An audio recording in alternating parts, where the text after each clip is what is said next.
Ze binnen los, 120 fiskers die het strijden om een Frieske titel. Het waar had wel eens beter west, maar ze zitten wel comfortabel op de nije betonnen fiskstijgers.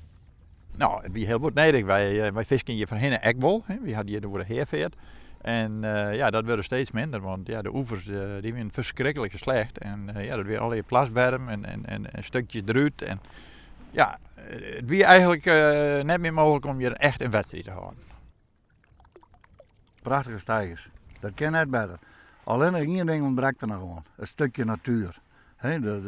De planten groeien en het rijdt en zo, dat mis ik wel. Het is aan de andere kant al je pijltjes.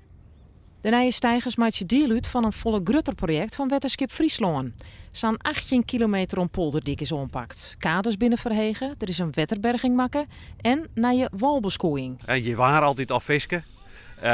Wij willen graag dat het bestaande gebruik ik trosset worden kan. Maar wij willen ook graag dat het op een veilige wijze gebeurt. En dat het ook op een wijze gebeurt waarbij de kans op skeer aan uw kade, want die is hier toch wel heel erg stijl worden, het minst grut is. En dus kom je dan tot dit soort mooie oplossingen. De wedstrijd is nog maar een paar minuten ondergang of er komt een grut binnenveertskip aan. Nou, dat is verschrikkelijk voor zelf. Hè? Je houdt een smet op dat hele mooie kampioenschap. De eerste hoeren hoeft nergens meer op te rekening. De blauwe modder die kan boven en boven over je voerstekken heen. Dus zeg het maar. Als er nog een visje vangt, valt het niet aan. De fiskstijgers binnen een onwinst voor Friesland, maar net genoeg om internationale wedstrijden te houden.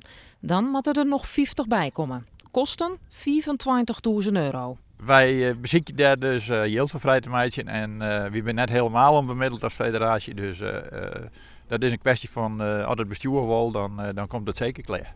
Skip of geen skip, er wordt gelukkig gewoon visken vong.